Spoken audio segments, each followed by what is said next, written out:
d'où? De Dakar. Eh bien, bienvenue. Allez vous asseoir. Laurent Mérès, vous êtes donc français, originaire du nord de la France. Qu'est-ce qui vous pousse à aller au Sénégal? Eh bien, en 2010, après une reconversion professionnelle, je suis donc rentré dans un hôtel comme directeur administratif et financier. Et depuis, j'ai gravi les échelons, on va dire, pour être directeur général jusqu'à il y a encore quelques mois d'un hôtel au Sénégal. D'accord. Et conseiller consulaire, ça arrive comment? Petit à petit?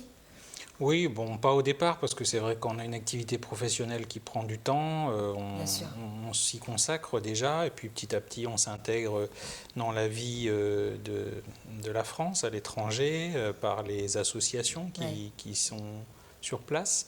Et donc on connaît pas mal de gens petit à petit. Et vous vous rendez compte qu'il y a voilà. un réel besoin? Il y a un réel besoin, puis en 2014, donc, on m'a sollicité pour mener une liste indépendante aux élections des conseillers consulaires, D'accord. ce que j'ai accepté, et Vous êtes j'ai élu? donc obtenu un siège sur les 5 conseillers qui sont sur la circonscription. Alors concrètement, sur le terrain là-bas, vous faites quoi?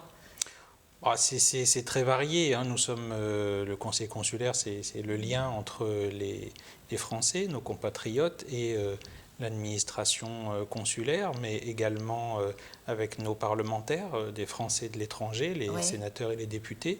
Donc Vous vous occupez beaucoup des enfants, je crois, la scolarité, les bourses? oui, voilà, la scolarité, les bourses scolaires, toute la partie sociale aussi, en collaboration avec l'association d'entraide, hein, puisqu'il y a une association d'entraide des Français du Sénégal qui intervient sur les problèmes sociaux, mais également sur d'autres sujets, hein, sur la sécurité, sur l'emploi, la formation, et également tout le volet de la représentation, puisque nous représentons nos compatriotes dans toutes les instances, ambassades, consulats, et toutes les manifestations qu'il peut y avoir.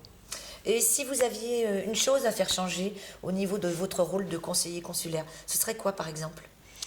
Alors, disons que je pense que nos parlementaires futurs, puisque les élections auront lieu bientôt, devront se pencher sur une réforme de cette loi de 2013 qui a amoindri quand même le pouvoir des différents élus à l'étranger que nous sommes. Et il y a énormément de choses à faire, mais pour ça, il faut que le mandat soit revu par les indemnités qui sont quand même assez faibles, hein, même si nous sommes bénévoles, c'est vrai, mais ça engendre quand même des frais.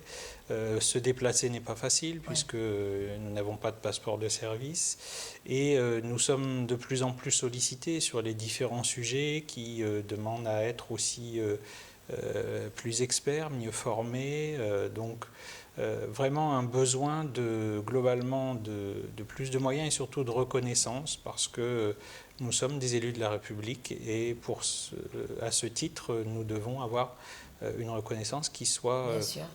un peu plus... Qui salue votre véritable engagement voilà. Et tout le temps que vous y passez, vous y consacrez. Exactement. Très bien. Est-ce que vous auriez un projet qui vous tient à cœur, que vous aimeriez développer? Oui, il y a un projet qui me tient à cœur parce que les consulats n'ont plus aujourd'hui de réels services d'emploi et de formation professionnelle. On s'est aperçu qu'il y avait un besoin pour surtout un pays comme le Sénégal, où nous avons beaucoup de binationaux, des gens qui ont fait leurs études en France, qui rentrent quelques années après, qui ont besoin de travailler. Et il n'y a pas de réelle mise en relation de ces gens qui sont souvent diplômés, et d'un autre côté des entreprises qui recherchent localement de la main-d'œuvre qualifiée. Donc l'idée serait de créer une agence qui pourrait justement faire cette mise en relation avec des personnes d'un côté ayant des CV où on pourrait faire une banque de données, et d'un autre côté le recensement de toutes ces offres d'emploi, de manière à ce que plutôt que d'aller chercher quelqu'un à l'autre bout du monde, peut-être que le profil est déjà juste à côté. Bien sûr. Eh ben, bravo, c'est un merveilleux projet. Je vous souhaite beaucoup de chance et puis bon retour au Sénégal. Merci Laurent Mérès. Merci Théodora, à bientôt. À bientôt.